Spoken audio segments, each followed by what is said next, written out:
Hi there. I see you. Just a little disclaimer before we get started. I'm not a doctor, psychologist, or psychiatrist for that fucking matter. As if you couldn't tell, am I right? Any of the conclusions I come to in any of these videos are simply my opinions and best educated guesses. None of these conclusions I come to are absolute, definitive, or set in stone. And they also might change after I've received my own personal consultation with a professional. The purpose of this video series is to allow me an emotional release and is purely for entertainment purposes only. Please consult your own medical professional if you think you may relate to or identify with in any way with any of my experiences or observations. Okay? With that being said, thank you so much, and now on with the video.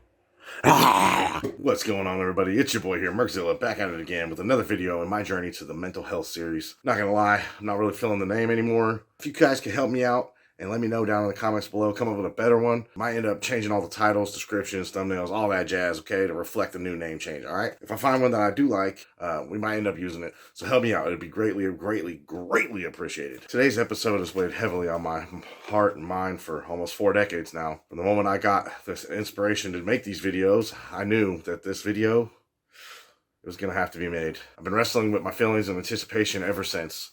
Now it's time for me to face some demons and clean up some skeletons out the closet, if you know what I mean. Alright, so just a heads up, this video is going to show me in a different light. One that my friends and family might not be used to, or you, the viewer, as well. Shame of the things, some of the choices I made in the past. I've been carrying that shame with me all these years and the hatred towards myself for far too long. And I'm not going to sugarcoat it for you guys.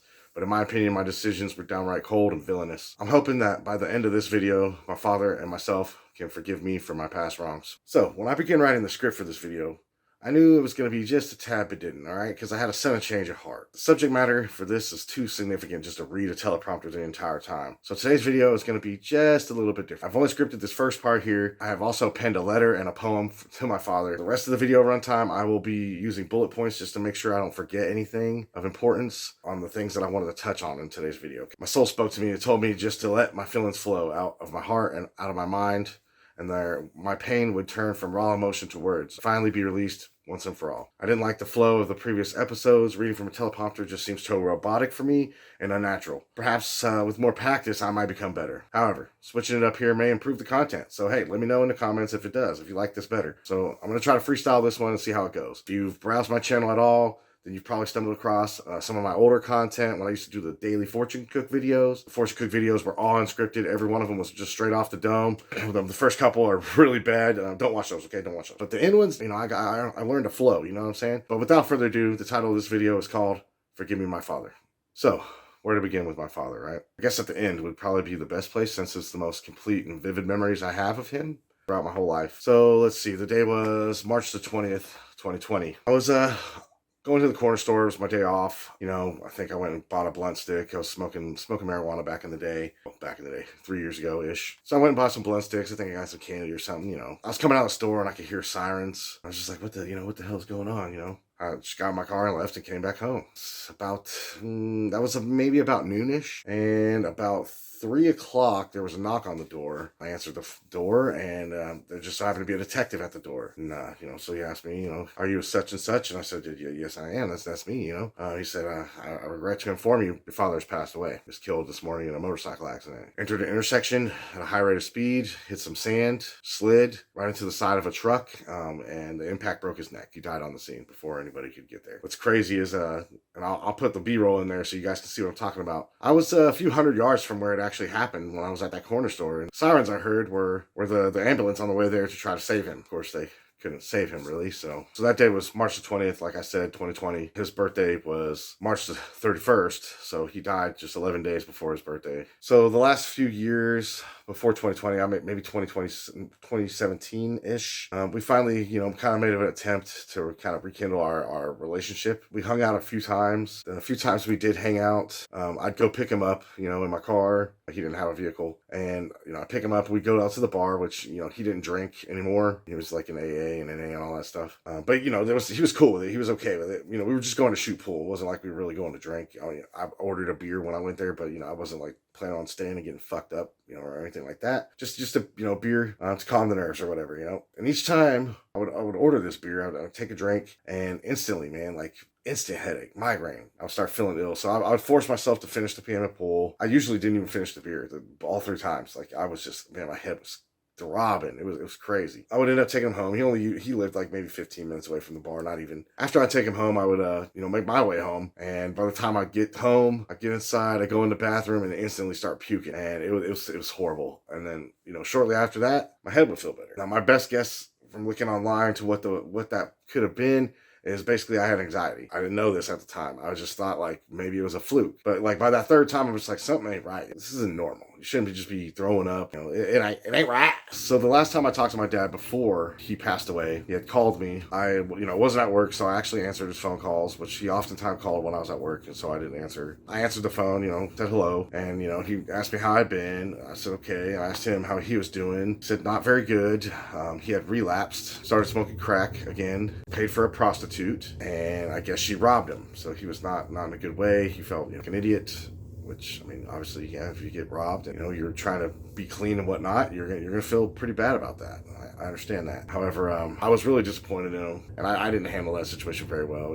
I didn't go off on him or anything, but it's like, in my mind, I was very judgmental of him, and I shouldn't have did that. I should have supported him, when he needed me. But, shortly after that, we kind of hung up, and that was the last time I talked to him. On the day he died, he was actually on his way. My dad was a carpenter by trade and a woodworker. He was very, very good. He actually was on his way to go spin an urn for one of his friends for their cat that passed away, all right? Somebody he knew from NA. My dad had a good heart. Now, when I think back to my childhood, I only have a couple memories of my father. This was, pre 5 years old. I remember going to his house maybe like once or twice, but I don't remember like really what I did there or all that. I just knew where he lived, which, over the years I would always say, hey, my dad used to live over there. And my mom was like, yeah, I know. And it would drive her fucking nuts. I guess it was every time we drove past it. So that was kind of one of my memories that I have of him. Then the second memory I have of him was, I remember he took me to the Wichita Mall to see Ghostbusters 2, all right? Which, I was a big Ghostbuster fan. It was one of my favorite movies as a kid. The last memory I have is he took me to the skating rink, all right? And we skated. I had those little Fisher Price blue and orange skates and yellow. Y'all probably know what I'm talking about. You can look those up real quick. Maybe if I find some B-roll pictures, I'll go ahead and put them on there for y'all. That was the kind of my childhood memories, like from real young. The reason why I only have a few memories of him from when I was real young is because shortly after, when I was 5, I don't know when exactly, he ended up getting arrested and going to prison. And that actually have his info right here. He got sentenced in 1991 in the summertime. I didn't see him until after I was 18. So he goes to prison. One of his friends and my mom's friend, they had a mutual friend that he ended up going to prison and doing some time with for a little while. He ended up coming home or getting out, and he came over to say hi to my mom and whatnot. He took me to my bedroom, and she was like, hey man, I need to talk to you. So I was like, okay, what's up? I need to talk to you about your dad or whatever. He's the one that kind of told me what my dad was in there for. Essentially, my dad went to prison for statutory rape. He had sexual intercourse with his 16-year-old stepdaughter. From what I understand, it was consensual. Not that really fucking makes it any better, but his wife didn't know about it. I don't know, somehow found out about it, and of course she called the police, like anybody would do, somebody doing that to your kid. He went to jail for that. I'm assuming he might have got out or something, bonded out, something happened. Then he ended up going to a local college, WSU, Wichita State University. All right, woo shock, the shocker. He ended up stealing a bunch of computers from there. Broke in, stole a shit ton of, all their brand new computers. They ain't shit today, they're like calculators today. They were brand new back then. We stole all those, and I guess so he got all of that shit wrapped up, and so he ended up going to prison. Now, according to the documents here, sorry if I'm looking down here, basically he had 3 counts of indecent liberties against a child. Now, I was explained to me that when he got the charge, I think it was statutory, and then the law changed. But I was told the other way around, that, it changed into indecent liberties, or into statutory rape from indecent liberties, but maybe I got told backwards. I don't really know, but I can only go off what the paperwork says, right? And then he had a burglary, 2 counts of burglary and 2 counts of theft, and between $550,000. Okay, because computers weren't cheap back in the day. And then he didn't get out. Well, let's see here. So I didn't see him until it was 2004, I think, when I finally saw him. So I would have been like 20. So over the years while he was in prison, he would send me letters all the time. All the time. He'd write me every birthday. He would even save up money and buy me gifts and stuff that you could get from inside the joint, big house. So he would send me stuff, and then I don't remember how old I was. I want to say I was maybe 7 or 10, somewhere in between there. I don't know, man. I got tired of writing. I really did. It was just the same old thing every time, and I wanted to go play. I wanted to go outside. I didn't want to sit inside and write my dad a fucking letter. And on hindsight, looking back, that was my chance, to actually have a relationship. I wasn't receptive to it. I've definitely not felt good about that for a long, long, long long time. So, when I was a teenager, full of anger, full of hatred for my father because he wasn't there, and like anybody, when you're a teenager, you're angry. Your hormones are going all over the fucking place, and everything's crazy for you. So I ended up writing him a poem. So I'm gonna read you guys this poem I wrote. This is from the year 2000. This is September 6th, to be exact. Okay.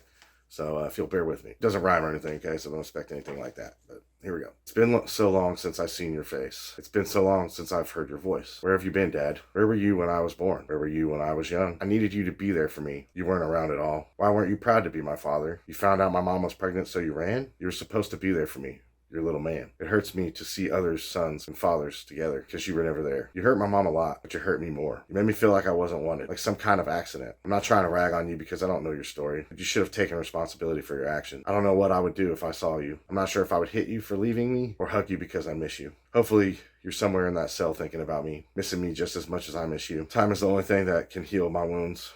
Maybe in a few years, that time can start with you, my dad. So as the poem kind of said there, I had a lot of questions. I didn't know what I was going to do, when I saw him. Part of me wanted to just murder him right there, because I'm so angry. He just missed out on so much stuff, and just didn't have anything, fuck me, right? I know, throwing a pity party, right? So yeah, that was the big question. What am I going to do? Am I going to hit him, kill him, hug him? I got my answer one day. There was a knock at the door, saw a motorcycle out front, and it's just instantly, as soon as I saw the motorcycle, I was just like, it's my fucking dad. It's gotta be. And so I opened the door and, he said hi and I stepped out and we talked for maybe 20 minutes. It was super fucking awkward talking to a weird stranger, except they kind of look like you or you kind of look like them. It was fucking weird, I don't even remember what we talked about, but it was the first time I've seen him since I was 5. It was like 19 or 20. So it was intense inside.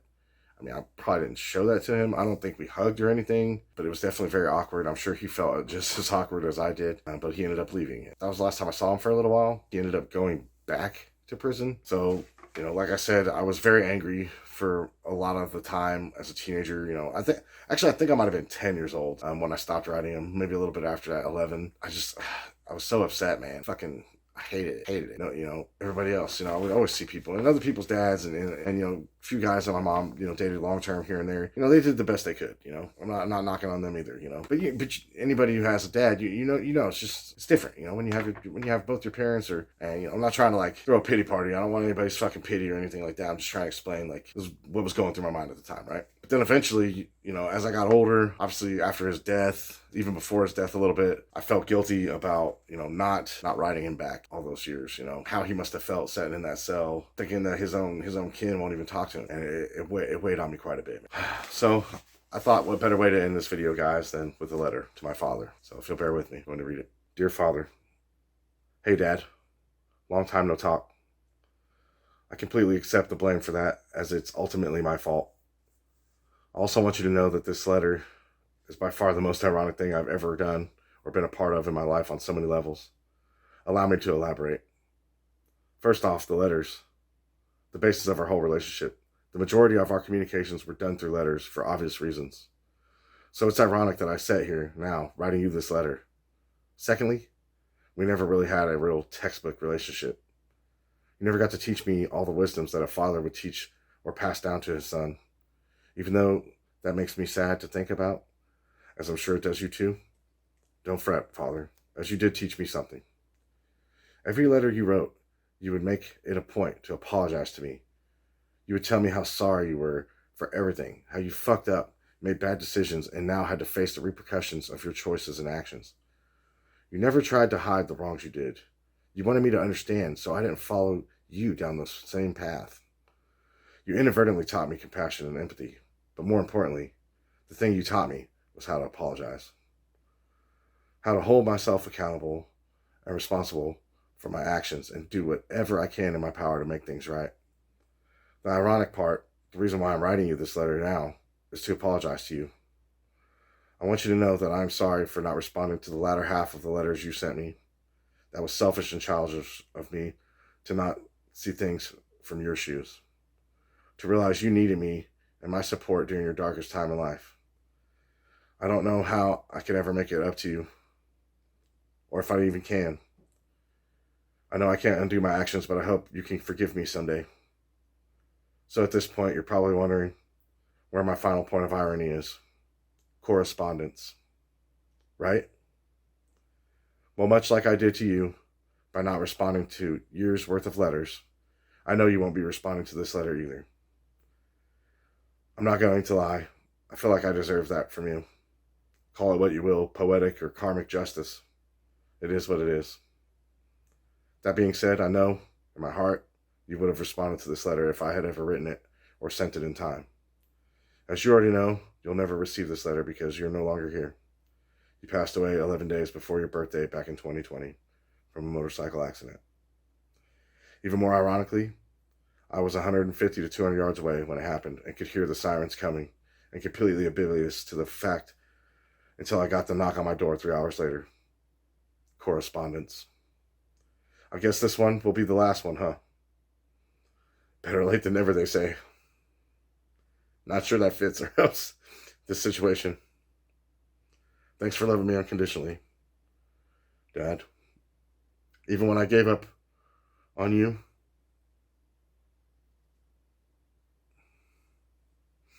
and gave you nothing in return, you still cared. I hope you can rest easy now. I know you'd want me to. Goodbye. Love, your son.